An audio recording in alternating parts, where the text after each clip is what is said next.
ಸ್ನೇಹಿತರೆ ನಮಸ್ಕಾರ.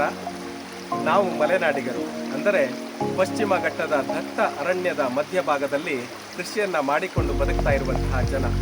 ನಿಮ್ಮೆಲ್ಲರಿಗೂ ಕೂಡ ತಿಳಿದಿರುವ ಹಾಗೆ ಮಳೆಗಾಲ ಮುಗಿದಿದೆ, ಬೇಸಿಗೆಗಾಲ ಇನ್ನೇನು ಆರಂಭ ಆಗ್ತಾ ಇದೆ. ನಾವು ಮಾಡಿಕೊಂಡಿರುವಂತಹ ಕೃಷಿಗೆ ನೀರಾವರಿ ವ್ಯವಸ್ಥೆಯನ್ನು ಮಾಡಬೇಕು. ಸ್ನೇಹಿತರೆ, ನಾವು ಯಾವುದೇ ವಿದ್ಯುತ್ ಇಲ್ಲದೇನೆ, ಸೌರಶಕ್ತಿಯನ್ನು ಕೂಡ ಬಳಸದೇನೆ, ಪಂಪು ಮೋಟಾರ್ಗಳು ಯಾವುದನ್ನು ಕೂಡ ಯೂಸ್ ಮಾಡದೇನೆ ನಮ್ಮ ಜಮೀನಿಗೆ ನೀರಾವರಿ ವ್ಯವಸ್ಥೆಯನ್ನು ಮಾಡಿಕೊಳ್ತೇವೆ. ಅದನ್ನು ಹೇಗೆ ಮಾಡ್ತೇವೆ ಅನ್ನೋದನ್ನು ತೋರಿಸ್ತೇನೆ, ಬನ್ನಿ.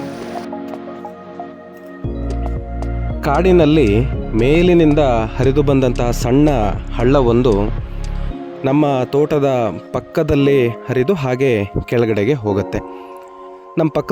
ನಮ್ಮ ತೋಟದ ಪಕ್ಕದಲ್ಲೇ ಇರುವಂತಹ ಹಳ್ಳದ ನೀರನ್ನು ನಾವು ನೀರಾವರಿಗೆ ಬಳಸ್ಕೊಳ್ಬೇಕು ಅಂತಂದರೆ ಅದಕ್ಕೆ ಪಂಪ್ ಸೆಟ್ಟಿನ ವ್ಯವಸ್ಥೆನೋ ಅಥವಾ ಅದನ್ನು ಅಪ್ಲಿಫ್ಟ್ ಮಾಡೋದಕ್ಕೆ ಏನಾದರೂ ಒಂದು ವ್ಯವಸ್ಥೆಯನ್ನು ಮಾಡ್ಕೊಳ್ಬೇಕು.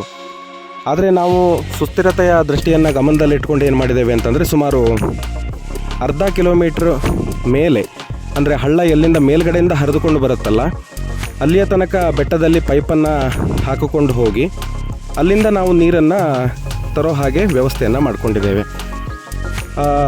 ಎತ್ತರ ಇರುವಂಥ ಕಾರಣದಿಂದ ಸುಮಾರು ನಮ್ಮ ತೋಟಕ್ಕೂ ಹಾಗೂ ನಾವು ಎಲ್ಲಿ ಪೈಪನ್ನು ಹಾಕಿ ನೀರನ್ನು ತರ್ತೇವೆ ಆ ಪ್ರದೇಶಕ್ಕೂ ಸುಮಾರೊಂದು 40ರಿಂದ 50 ಫೀಟ್ಗಳಷ್ಟು ಹೈಟ್ ವೇರಿಯೇಷನ್ ಇದೆ. ಹಾಗಾಗಿ ಯಾವುದೇ ರೀತಿಯ ಟ್ಯಾಂಕಿನ ವ್ಯವಸ್ಥೆ ಇಲ್ಲದೇ ಅಥವಾ ಯಾವುದೇ ರೀತಿಯ ಪಂಪಿನ ವ್ಯವಸ್ಥೆ ಇಲ್ಲದೇ ಸರಾಗವಾಗಿ ನೀರು ಹರಿದು ಬಂದು ಇಲ್ಲಿ ನಾವೇನು ತೋಟದಲ್ಲಿ ಮೈಕ್ರೋ ಜೆಟ್ ಅಥವಾ ಸ್ಪ್ರಿಂಕ್ಲರ್ ವ್ಯವಸ್ಥೆಯನ್ನು ಮಾಡಿದ್ದೇವೆ. ಅದಕ್ಕೆ ಗೇಟ್ ವಾಲ್ವ್ಗಳ ವ್ಯವಸ್ಥೆ ಇದೆ.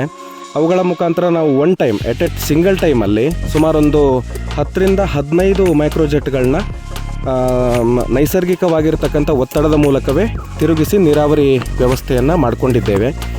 ಇದು ಹೇಗೆ ಅಂತಂದರೆ, ಮಳೆಗಾಲದಲ್ಲಿ ಹಳ್ಳದಲ್ಲಿ ನೀರಿನ ಹರಿವು ಜಾಸ್ತಿ ಇರತಕ್ಕಂಥ ಕಾರಣದಿಂದ ಮಳೆಗಾಲದಲ್ಲಿ ಪೈಪನ್ನು ಹಾಕೋದಕ್ಕೆ ಸಾಧ್ಯ ಆಗೋದಿಲ್ಲ. ಆ ಟೈಮಲ್ಲಿ ಪೈಪನ್ನು ಬಿಚ್ಚಿ ಮನೆಗೆ ತಂದಿಡ್ತೇವೆ.